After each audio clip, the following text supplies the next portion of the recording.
Bonjour et bienvenue dans le podcast Vivons les saisons, un podcast pour que les femmes vivent au diapason de qui elles sont. Je suis Mario Arbona, enseignante de méditation, de respiration et de Qigong et guérisseuse chamanique. Je pratique depuis maintenant 14 ans dans la tradition taoïste Daxuan et j'ai enseigné pendant 10 ans la langue chinoise. Avec ce podcast, vous entrez dans mon monde, dans mes saisons, ce que je sais et vous transmets par le son. Dans mes reliances et mes résiliences, mes mots et mes silences, je suis une femme de voix, avec un X, avec un E. Alors, bienvenue chez moi. Dans l'épisode précédent, j'ai parlé de se libérer. C'est le premier épisode, le phare d'une série d'épisodes liés à l'énergie automnale, qui est une énergie de libération, justement, et d'allègement. Ce deuxième épisode s'appelle Se pardonner. Dans ce titre, il y a à la fois la notion de se pardonner et de pardonner. C'est un mot et une notion qui me tiennent vraiment à cœur.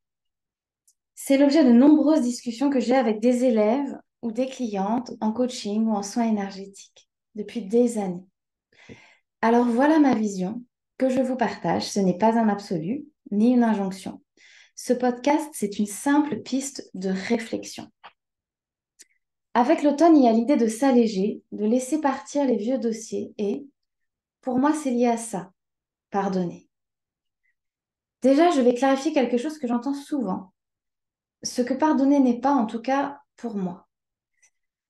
J'entends souvent que pardonner, ce serait oublier. Pardonner, ce serait dire que l'autre avait raison dans ce qu'il a dit, dans ce qu'il a fait.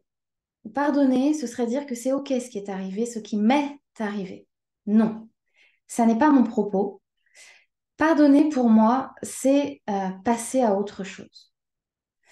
Pouvoir tourner une page pour pouvoir en ouvrir une autre. Alors bien sûr que selon ce dont il s'agit, dans le cas d'un trauma, par exemple, un grand travail thérapeutique accompagné peut être nécessaire, bien sûr. Là, je vous parle en général. Par exemple, par rapport à un conflit dont on garde une empreinte émotionnelle, on garde un grief, une rancœur, des pensées négatives vis-à-vis de cette personne. Si on garde, c'est qu'on s'agrippe, qu'on s'accroche, bref, qu'on ne lâche pas. Contrairement à cette notion chère au taoïsme de lâcher prise. On tient, on reste kéblo. Attention, pardonner ne veut pas non plus nécessairement dire se réconcilier avec la personne avec qui il y a le conflit. D'autant que certaines métamorphoses de relations nécessitent les deux personnes. Là, je parle de ce que vous pouvez faire vous, de votre côté. Pardonner, pour moi, c'est lâcher, comme je l'ai dit, et c'est digérer. Et là, en plus de l'automne, l'intersaison peut nous aider. L'intersaison en taoïsme, cette 5e saison si chère à mon cœur, que vous retrouvez dans mes transmissions. L'intersaison est liée à la digestion. Et elle peut donc nous aider parce qu'il y a seulement ce qu'on a digéré que l'on peut laisser sortir de nous. Ou bien se transformer en nous, nous transformer de l'intérieur, comme l'alchimie de la digestion dans notre corps. Soit ça ressort, soit ça se transforme en notre corps, ce que l'on a mangé.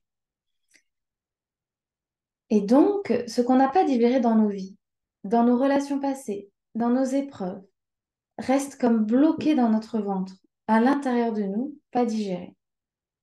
Et on devient des personnes énormes, gonflées de rancœur et de colère. Parce que oui, c'est vrai, si on lâche, par définition, il n'y aura plus rien. Il y aura plus quelque chose à laquelle on peut s'accrocher. La colère, la rancœur, c'est pratique. Ça nous fait penser, ruminer, ça nous fait en parler. Bref, ça nous occupe. Mais ça nous bloque aussi. Ça prend de l'espace disque dans nos vies. Et ça nous empêche de libérer de l'espace pour d'autres choses, pour de nouvelles choses. Ou alors, ça pollue les nouvelles choses qui arrivent, ça les teinte, ça les colore, mais en pas joli. Bref, ça alourdit. Et une des choses que j'ai le plus constatées, c'est que souvent, quand on a du mal à pardonner, on a du mal à se pardonner. C'est d'ailleurs le nom de cet épisode. Ça veut dire quoi qu'on a du mal à se pardonner?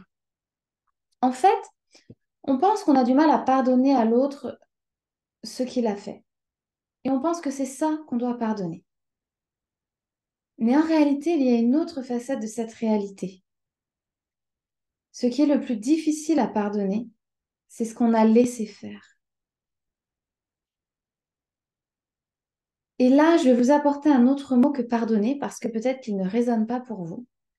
Peut-être qu'il a trop de connotations culturelles et religieuses. Et peut-être que ce mot va plus vous parler. Un mot très lié à l'automne, c'est la notion d'accepter. Accepter ce qui s'est passé. Finalement, on a souvent du mal à accepter ce que l'autre a fait, certes, et ce qu'on a laissé faire, ce qu'on a laissé l'autre nous faire.